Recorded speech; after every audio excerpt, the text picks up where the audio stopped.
I'm reading from sheets of paper because I have a medical condition known as the new book shakes. When I hold my new book, I shake.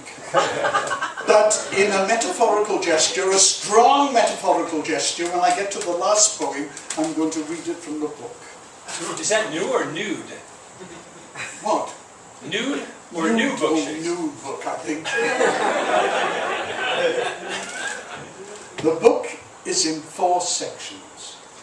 The first part, Glorious Babe, is about early experience, and the second part, Private View, is concerned with a period when certain decisions had been reached, and I set out adventuring.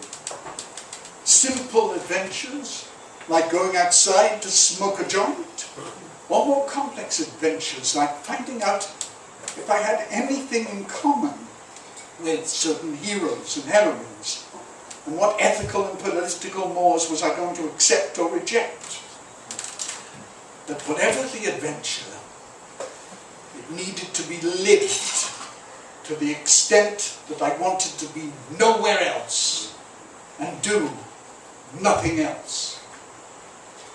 This next poem is called Pretending, and is about the commitment of a cross-dresser to dressing up, to entering a bar, lustfully flirting, and that's it.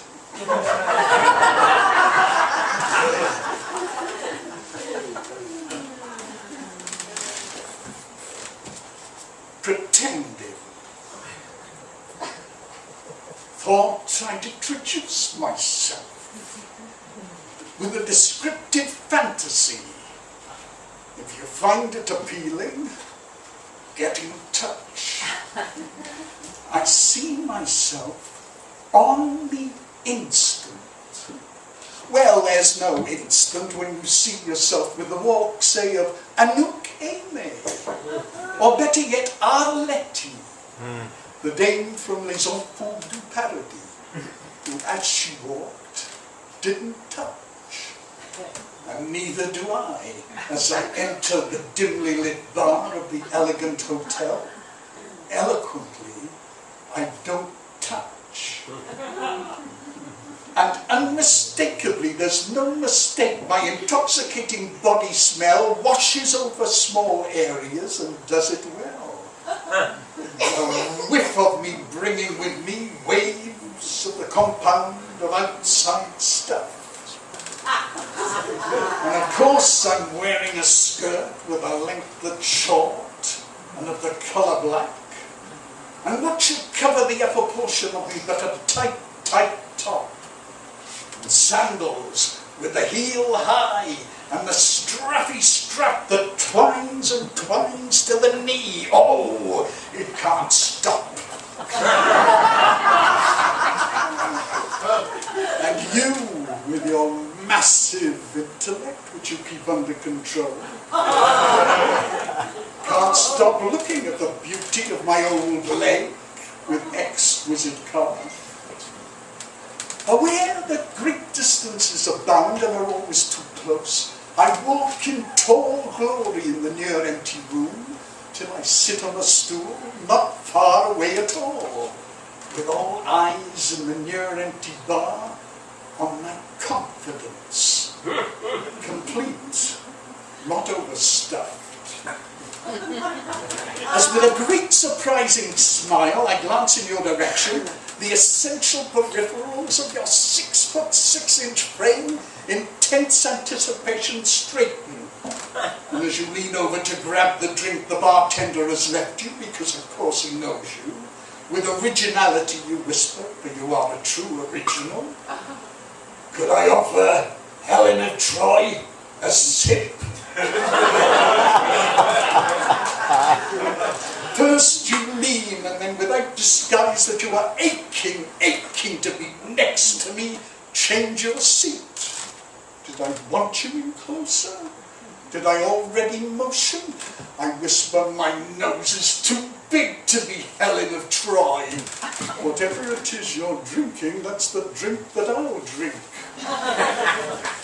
You arch back to take in the legginess of me, which goes up and down both ways. And I asked directly if the stare which darts from your eyes with a famous flare is the unalloyed stare of a stare at my newly pedicured feet. You start making stupid excuses. So I put my hand on your brain. Oh, I mean your knee. Because as a person with a very long past and a couple of genders, I know the effect I'm having. It's quite okay. Do you want a closer look at the pedicure? I bend forward ostensibly to cross over the legs. And as for the panties, did you get primary and secondary looks in just several seconds of sequence executed within the delicacies of the sway? I ask if you want to feel the smoothness and able to resist your leaning forward. The naturally huge novice masculine hand is stopping at the hem of my short skirt. You say, smooth. I say, I shave every day. Nothing has been exposed. In fact, you are looking down as drunks look when they are imagining a light brush of their lips behind the knee. So I whisper, why has your hand stopped? And I take my hand as if from a tree its fruit and put it over yours. And heat emanates from where we don't know. Because really it's not about electricity travelling, it's about nesting. My hand, the top of my leg, your hand between. Then, in a dominant well-shaped sentence, you ask if my little breasts are an invention of a kind of extension. But it's only words. The real story is the undercurl of the majority of your fingertips, except one, which stretches in its girth. In Dr. Faustus, Helen of Troy is on and off in minutes. Is this the face? And she's vanished, without a consider. Also in the Iliad, all things considered, she's hardly around. But that's the beauty. For our necks go back with a strong kiss. And in this pool of passion, we try to taste the wonderful thing of her.